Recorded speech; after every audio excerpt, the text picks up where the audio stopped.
Our next guest today is a six-time major champion from Northern Ireland. Ooh. He is the sixth person to complete the career Grand Slam and first European to do it. He is the two-time PGA Player of the Year, six-time Ryder Cup winner, and he just became the fourth golfer ever to win the Masters in back-to-back years, 92 percenters. Please welcome Rory McIlroy! In time out, we have another thing to announce. Is today your birthday? Today is my birthday, Happy birthday, we got him on his birthday, baby. Let's go. Wanted to spend it with you guys. Thank you. This is... I wish my first tee introductions were like that every single week. That'd be really nice. Yeah, anytime you want, I will follow you wherever you go and personally give you that one. Do you have any birthday plans? Let's start there. What are you going to do? What's a Rory birthday? It's sort of, I do. Yeah, I could have went up to Charlotte today. We're playing a tournament in the Tourist Championship. I could have went up there, but I decided to stay at home and spend my birthday with Erica and Poppy. We've got a few friends coming over later, so nice. pretty low key. But don't think 37 is the biggest of birthdays. But yeah, I'll spend the time at home, which is nice. There you go, baby. Well, let's get to it, baby. Let's talk about what everybody wants to hear about. Back-to-back Masters, dog. I got to catch you on a Friday and Saturday. I saw you out there. I was fucking screaming it, baby. Back-to-back, baby. Let's go. I heard you. Yeah, I mean, geez, like. Have you touched the club since? I have. I'm like, I did like a solid 10 days of celebrating, enjoying it. And then I was like, I felt after last year, I got, not that I got complacent, but I got a little like, this thing that you've wanted to do your whole life and you do it. And then it's like, okay, well, what's next? And I sort of went through that lull, I think, that all athletes go through, where it's like, okay, I've achieved the dream. I've achieved everything I've wanted to achieve. So I just didn't want to fall back into that this year. So I give myself 10 days. I celebrated. I had a good time, but I've been practicing for the last 10 days. And, there's still a lot of golf left this season. And I feel like I'm in such a good spot that I don't want to, I don't want to waste a couple months of the season like I did last year. So, but look, I've enjoyed it. Absolutely. But, I feel like it's time to lock back in. Where does this one rank compared to last year's? I don't think anything will ever touch last year. Yeah. You're right. It's 17 years you're waiting to do this thing. And, you get to the point and you wonder if it's ever going to happen. And then just the emotion and I don't think anything will top just the euphoria of it all last year. But I think this year was like validation. Like I proved last year that I could do it at this place. And then I go back and, arguably without my best stuff. I mean, I built a really big lead over the first 2 days, but to get it done in the manner in which I did it, lost the lead on Sunday, came back, played really solid to get it done. I think just like validation on my part that, this is where I should be. This is the level that I should be operating at. I mean, it's also just a career, everything kind of came to moment, right? Because that was the last one you needed for the Grand Slam. Is like this whole thing that was just kind of hovering above you. I can imagine what that's like. I mean, Trav and I know we both have talked about when you win that Super Bowl, you really like flash back to like everything that you did. You go back to being like a kid again, like thinking about all these moments, growing up together and putting on the pads for the first times, and you see it all come full circle, baby. Yeah, all of it. And I think that, it took me a while to process it all. I've even talked about, I dropped to my knees when I won that first one, and I get up and I turn around, and the first person I see is my lifelong best friend, Harry, who's on my bag. Just like, it's just like, you couldn't even write it. Like, it's just an unbelievable script. So there was a lot of stuff to process there. And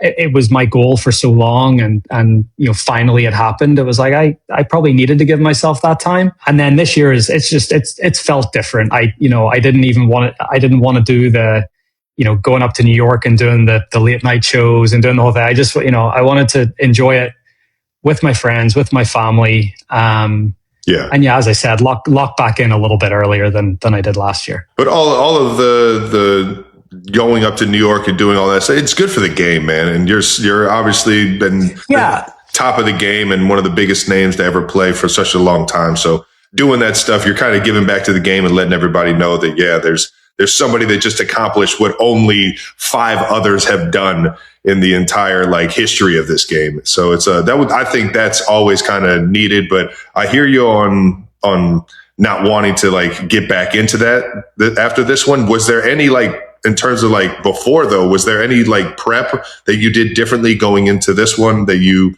maybe haven't done in years past? Yeah, absolutely. So I actually, my last couple of events before the Masters in Florida, I tweaked my back a little bit. So I had to pull out of the event in Orlando. And then I probably played at, I don't know, probably 75% capacity at the Players. So I took 3 weeks off leading into Augusta, I think more to get my body right. And then it gave me the opportunity to go up to Augusta and prepare maybe more than anyone else in the field, which I actually got a little bit of shit for afterwards, which was weird. But trashing people for practicing, go figure. I know. How about that? But I felt as prepared as I have going in there, even though I hadn't had any like tournament reps. My game felt good. I felt like, I'd spent so much time up there. I was so comfortable. But there's always a little bit of trepidation when you haven't played for 3 weeks competitively and you haven't had a card in your hand. It's like, those first few holes on Thursday, you're just trying to feel like how you feeling, trying to play yourself into the tournament a little bit. So, but once I got through like that first 9 holes on Thursday, I felt really good. And from then on, it was awesome. But yeah, I felt as prepared as I ever have going into that tournament. Nice. Is there something about Augusta National that just fits your game specifically? Like we hear about these courses sometimes. I mean, it seems like you play well everywhere. I guess every course fits your game. Yeah. Not quite. He's got every shot in his bag, yeah. What is it that makes you so successful down there, you think? I think my experience. So I've been playing that tournament since 2009, since I was 19 years old. So, I've played it. I think I've played the tournament 18 times. And it sets up well for my game. I hit it high. I hit it long. And I think over the years, because of the experience, I've just gotten to know the greens so much better and where to miss it. Like my short game won me this Masters, just like, right. And even I didn't drive the ball particularly well, which is usually my strength. Mm-hmm. And my recovery play and my short game is what won me this. So I think I proved to myself that I can win a lot of different ways. It doesn't always have to be about the, long straight drives and overpowering a golf course. I can do it different ways, but I've always felt since the first time I played there that this was a course that sets up well for me. And I had the potential to do well there. But obviously that's easier said than done. You need to go out there and hit the shots. And I feel like I was able to do that throughout my career, but I was never really able to piece it together for 4 days in a row. I'd have like 3 good days and then I'd throw in a 75 the last 2 years, my bad days weren't that bad. And that's what, I feel like that's what won me the tournament the last couple of years. Hell yeah. Sure. Well, I know you said you caught a little bit of shit for the practicing too much, which is absolutely bogus. But I want to know, did you catch any shit for the Champions Dinner menu? Did you get anybody coming after you saying that they didn't want to have this or that? Or I had a few people from the homeland. I made a quip in the press conference where I said, people have asked me why I didn't do more of an Irish theme. And I said, well, I want to enjoy the dinner as well. So I got a little shit from back home for that. That's funny. Yeah. So they were coming at me pretty hard for that at the start of the week. That's too no. good. I mean, I think everyone enjoyed the dinner. I tried to do enough dishes that would like please everyone. Yeah. And I'm a big wine guy. I collect wine and I have done for like the last 10 years. So the wine selection was something that was pretty important to me. Hell yeah. And Augusta National's wine cellar is one of the best in the world.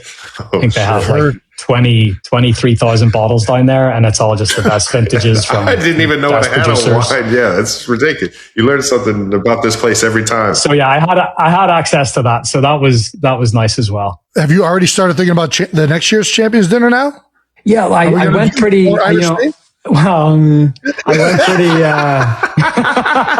went pretty fancy this year.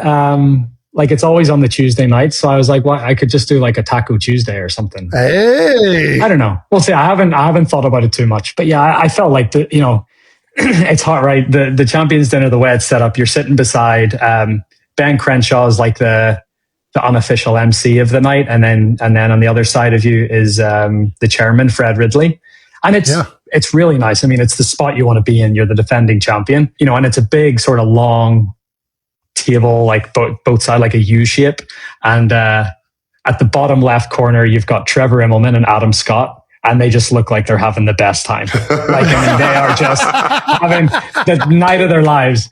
And I said to Adam and Trevor that week, I said, you know, if I don't win this year, that's right. Just save me a seat down where you guys are. You're like, and then I want to be on that end. And then Adam texted me after. He's like, "Well, looks like another year that you got to wait another year to sit with us." But but it's an incredible night, and like to be sitting in that room, it's a bit like, and Travis, you'll feel this year whenever you're sitting at your wedding and you have all the people in a room from like it's amazing to have all these people in the same room from your childhood to people that you've like, it's just, you're just sitting there and it's like surreal. It's like unbelievable. The only thing that I can compare it to is your wedding day, because it's like all this collection of people in the same room. It's like wild. I can't wait. As a golfer, it's a